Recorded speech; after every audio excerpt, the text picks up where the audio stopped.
Moving on to the next session, I would like to call upon Dr. Pankaj Ingle, who would be speaking on management of GI bleed. To chair the sessions, I would like to call upon Ashish Lokhande sir and Dr. Siddharth Dhande. Yeah, good evening everyone. So today's topic is approach to the upper GI bleed, and I'll be more focusing rather than endoscopic management, more of physician's point of view, what has to be done during the early phase or before referring the patient. So we all know how it is defined. The upper GI bleed, anything the bleed which is arising from the esophagus, stomach, and the proximal duodenum, that is proximal to the teres ligament. The mid-intestinal bleed is the bleed arising from distal duodenum and the small intestine up to the ileocecal wall. And the lower GI bleed is anything the blood which is arising from large intestine and the rectum, colonic rectum. History forms the important when we are seeing a patient of upper GI bleed. So the localizing symptom that may clinch to the diagnosis, then history of prior GI bleed, whether the patient is taking any medications, particularly NSAIDs, analgesic abuse, or he is on any anticoagulant or aspirin use. Patient is having history which is suggestive of liver disease or cirrhosis. History of alcoholism is very important. C for the symptoms which are suggestive of vascular diseases or any aortic wall surgery or aortic wall replacement. C for history suggestive of chronic renal failure, radiation exposure, or the history of malignancy. And also the family history of GI bleed is very important, prior history of GI bleed in the family. As the history is important, physical examination also is important. It may clinch to diagnosis many of the times. C for the vital sign and orthostatic hypotension if the patient is having. C for the abdominal tenderness. Skin and oral examination is important. Any stigmata of liver disease like hepatosplenomegaly, or there are other parameters, ascites, pedal edema, icterus, so that we give clue to the diagnosis of liver disease. And also the rectal examination is important. Initial assessment, always give importance to the initial assessment, maintain the ABC, C for the ABC, airway, breathing, and circulation. Degree of hypovolemic shock or hypovolemia has to be assessed. That will be graded in class 1 to 4 depending upon the approximate amount of blood loss. Then various clinical parameters like heart rate, systolic blood pressure, urine output, and the mental status. And accordingly, you can label the patient from class 1 to the most severe class 4. Now resuscitation, that's very important where we are managing the patient of upper GI bleed. IV access, always secure at least 2 large bore IV access, preferably in the antigubertal fossa. Airway intubation, is it necessary? Not always, but the patients who are bleeding severely or having alternate mental status, in that case, securing a airway with intubation is important. Giving the oxygen supplementation to maintain the, to prevent the tissue hypoxia and send the appropriate lab parameters. Then the important dilemma is whether to put the patient on the Riles tube has to be placed or not. And if yes, because I remember when I was doing my MD, we used to put the Riles tube and then cold saline lavage, freeze bottles used to be kept in the freeze, and then we used to give that cold saline. So whether the saline or tap water or ice cold saline, sucrafil lavage. But the European Society of Gastroenterology and Endoscopy is clearly mentioned that neither the putting a Riles tube nor giving a gastric lavage is advisable. And it is not recommended in patients who are presenting with acute upper GI bleed. Volume resuscitation, that's very important. And it's the life-saving measure, I would say, in the management of upper GI bleed. Whether crystalloids or colloids. So always crystalloid first, because they are cheap, they are easily available, and there are many studies which have shown that there is no added benefit of giving the colloids or crystalloids. The goal should be your systolic blood pressure to be maintained more than 90. Heart rate should come down below 100 beats per minute. If CVP is in pressure is to be monitored, it should be 1 to 5 at least, and diuresis of 40 ml per hour. Then transfusion. This is another dilemma when the patient of upper GI bleed and we found the patient is anemic. So when and what transfusion has to be given? So always packed red cell RBC has to be given, but when? So there are many studies, and one of them is the landmark article in NEJM 2013. So they have studied in two groups. One was the restrictive group, where the target hemoglobin was 79, and the another was the liberal group, where the target hemoglobin was 9 to 11. And then they have studied the outcome after 45 days. So they found that restrictive group, they have lesser mortality, lesser rate of bleeding, and the overall complication was low. So your aim should be, target hemoglobin should be 7 to 9. So when your hemoglobin is less than 7, then only the blood transfusion is advisable. Now platelet transfusion. So threshold for platelet transfusion in upper GI bleed should be 50,000. So when the patient is having less than 50,000, you can advise blood transfusion, but again, not in cirrhotic patient. So if the patient is having cirrhosis, then platelet count and the fibrinogen level has not been shown to correlate with your endotherapy outcome. So that is the Baveno 7 criteria or guidelines. So in upper GI, non-varicose upper GI bleed, it is okay if you give the transfusion below 50,000, but in cirrhotic patient, it is not required. Similarly, coagulopathy, so we all know that PTINR or the prothrombin time is not the accurate indicator of risk of bleeding in patients who are cirrhosis, in patients who are cirrhotic.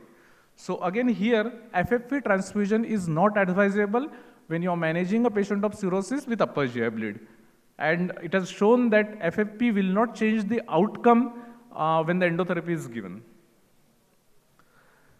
Risk stratification. So that is important because that will give a clue that how is the high-risk patient, the patient, what is it, triage, like you need to admit the patient in ICU, we can admit the patient on floor, or this is just a outpatient patient, outdoor patient, you can manage in OPD, do the endoscopy, and you can discharge the patient on the same day. So there are various scores for this. Three of them are the Rockwell score, AIMS 65, and the Glasgow Badgeworth score. These are the best studied. I'm quoting just one, that is the Rockwell scoring system. It has two components, one is clinical and one is endoscopic. It takes into consideration, it's very simple, it takes into consideration age, shock, and the presence of comorbidities. A score of 0 to 1 is said to be less severe, and these patients can be managed on outdoor basis. Now, important part when the physician is primarily seeing a patient of GI bleed, or suppose even a gastroenterologist. So these days, the majority of the middle-aged persons, they are having some cardiovascular risks, and patients are being started on aspirin or clopy or anticoagulant treatment for this risk. So what to do with these drugs? So if this aspirin is started for the primary cardiovascular prevention, then stop the aspirin. When the patient is presenting with GI bleed and it is a primary prevention, then stop aspirin. However, if it is the secondary prevention, then you should continue the aspirin. You should not stop aspirin. Because the studies have shown that when the aspirin is given for secondary prevention and you are stopping the aspirin for GI bleed, the discontinuation will lead to threefold more increase in the cardiovascular major cardiac events. And rather, when the patient is post-PTCA, post-stent, that risk is increased to 89-fold times. So it is wise to continue aspirin. Then the second scenario, patient is on dual antiplatelets. So here, the risk of stent occlusion is much higher when we are stopping the therapy. So the guidelines advocate that if it is a mild bleeding, you can continue both the antiplatelet agents and take a consultation with the cardiologist. But if it has to be individualized decision, if the bleeding is very profuse, very severe, then you can continue aspirin, but you need to stop clopidogrel. How long? Till 5 days of your endotherapy. So these are the guidelines, latest guidelines, European gastroenterology guidelines in 2022. Now the second scenario, patient is taking some anticoagulants in the form of either warfarin or directly acting oral anticoagulants. So now if the patient is presenting with severe upper GI bleed, withhold warfarin for time being, then together with withholding, you should give the anticoagulant reversal in the form of vitamin K. So this is a slow acting, so if it is required, you can give faster acting prothrombin complex transfusion or FFP transfusion. In case of less severe GI bleed, you can continue the warfarin, but again, the guidelines say it has to be individualized. You can take a call. Reintroduction of the warfarin after 7 days of your endotherapy. Tranexamic acid. We have seen many a times, we are seeing the patient has been started on this tranexamic acid. It's PAUSE, basically famous with the name of PAUSE. It's an antifibrinolytic agent. This agent is widely used in patients who are having trauma or obstetrics or surgical patients. But in upper GI bleed, there is no improvement. And additionally, there is a risk of venous thromboembolism. So, guidelines strictly against using tranexamic acid in the management of upper GI bleed. Now, I will come to the management of like pharmacological management, what can be done at the primary level basis before sending the patient. If you are suspecting a non-varicose bleed, then what you must do is giving the IV PPI bolus of 80 milligram stat and then starting the patient on a drip of 8 milligram per hour. So what it will do, it will suppress the acid level, it will facilitate the clot formation and stabilization. So your endoscopic stigmata will be reduced with this. And when you are seeing a patient you are suspecting to be cirrhotic or who is a non-cirrhotic, and then you are suspecting a varicose bleed, then what should be done? So immediately start on antibiotic prophylaxis, preferably ceftriaxone 1 gram BD has to be given. That will reduce the bacterial infections, reduce the varicose rebleeding, even reduce the decompensation of the cirrhotic patients. And along with that, start the patient on either of the vasopressin, somatostatin, terlipressin or octreotide. Terlipressin is the preferred one nowadays, can be given in the IV bolus form. Yeah. So, do all upper GI bleeders need endoscopy? Yes, definitely. All upper GI bleeders need endoscopy. So, when is the endoscopy required? Suppose I'm sleeping, I get a call at 2 a.m. and the patient is bleeding and patient being admitted. So do I need to rush up now? I have to rush up, I have to see the patient, but do I need to rush up for the endoscopy? So there has been studies performed since date, and they have classified the need for endoscopy into these three groups. One is the emergency endoscopy, which is carried within 6 hours of the presentation. Next is the early endoscopy, which was carried within 24 hours, 6 to 24 hours, and the elective endoscopy, which was carried within 48 hours of the presentation.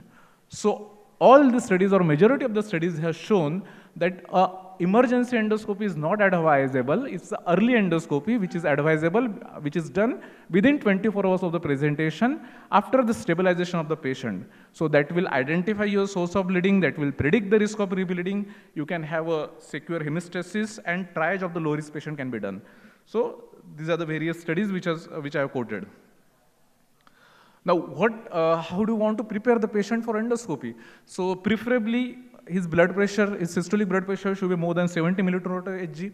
Unconscious patient, that he should be intubated, patient should be intubated. If you're suspecting varicose bleed, as I already told, he should be started on prophylactic antibiotic and vasoactive drug. And in a non-varicose bleed, IV PPI has to be given. So coming to the non-varicose bleed, the common causes are duodenal ulcer, gastric ulcer, erosions, esophagitis. There are various uncommon causes like dialophy, AV malformation, Haemosuchus pancreaticus, aortoduodenal fistula. So this is the bleeding peptic ulcer. We can see, so in bleeding peptic ulcer, the injection adrenaline is given, and this can be supplemented this has to be supplemented with either a thermal method by gold probe or a hemoclip. A combination therapy is always better in managing ulcer bleeds. Always post endotherapy give IV PPI, as I told, 80 milligram bolus followed by 8 milligram per hour, and it has shown to decrease the rebleed.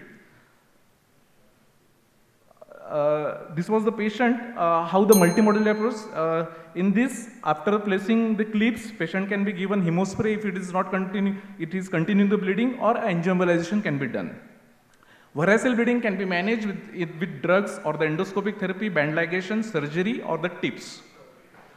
Post endoscopy of the varicose bleed, patient has to be started again on vasoactive drugs. So giving band ligation with vasoactive, that is a dual therapy, is the advisable guidelines for these patients. SB tube, that is Sengstrom Blackmore tube, which was used previously, now use is limited only in remote areas. So is there a place of surgery? So with the advent of changing concept and changing hands, so its use of surgery is very limited in selective shunts, non-selective shunts and devascularization because of various endoscopic procedures which are being used nowadays. So I will give the 10 recommendations for managing non-varicose bleed. Is early endoscopic necessary? Yes, not the emergency, but the early within 24 hours.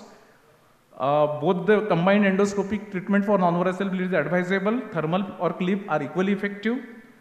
Clot has to be removed and then treat the underlying vessel. Pre-endoscopic PPI, yes, that reduces the endoscopic therapy. Is IV PPI necessary? Yes, definitely. If you are not doing the IV PPI, it is a sin. Second loop endoscopy is usually not required. Surgery is still needed. Yes, in less but selective cases it is required. How to reduce the mortality? The most important point is resuscitation. The primary cardiopulmonary status and the resuscitation is important. Should we stop antiplatelet? As we discussed, it has to be individualized on case basis. Thank you very much. And I take this opportunity to invite you all for the Vapicon, which is this time we are organizing from Amravati chapter at Amravati. So do join us on 10th, 11th and 12th of January 2025. Thank you very much.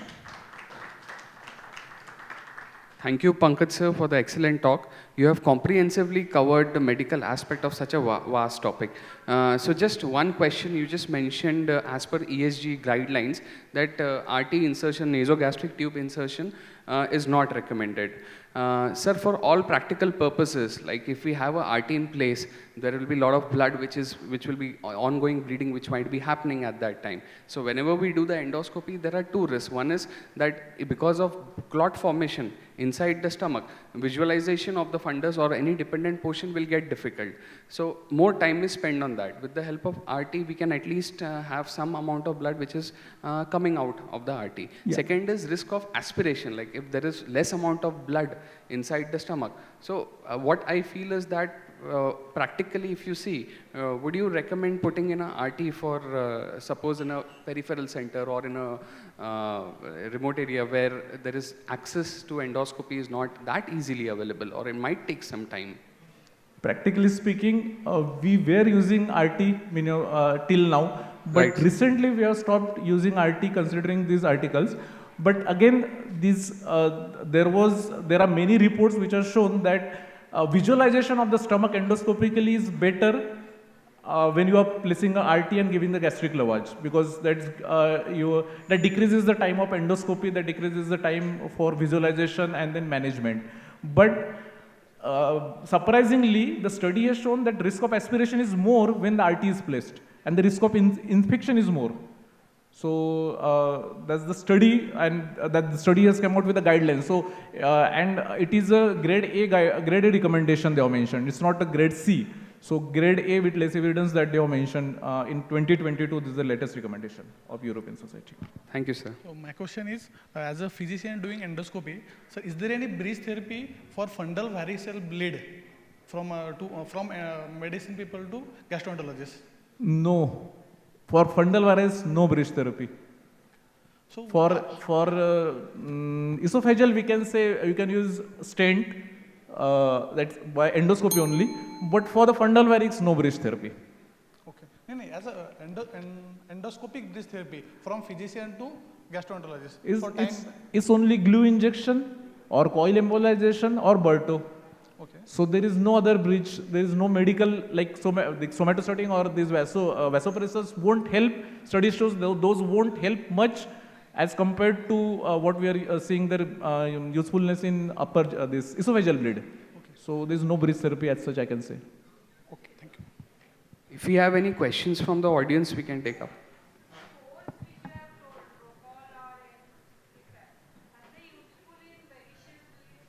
All the upper GI bleeds, it can be varicose, it can be non-varicose. So they are, it is pre-endoscopic score. So they are useful, before you know the diagnosis, they are useful. So that says your like age, then systolic blood pressure, tachycardia, heart rate and mental status. So it is useful in both varicose and non-varicose. Majority of studies are related to the non-varicose bleeds. When scores are considered. Right. Yeah. But they are useful in varicose bleed as well. Yes. Thank you. Right.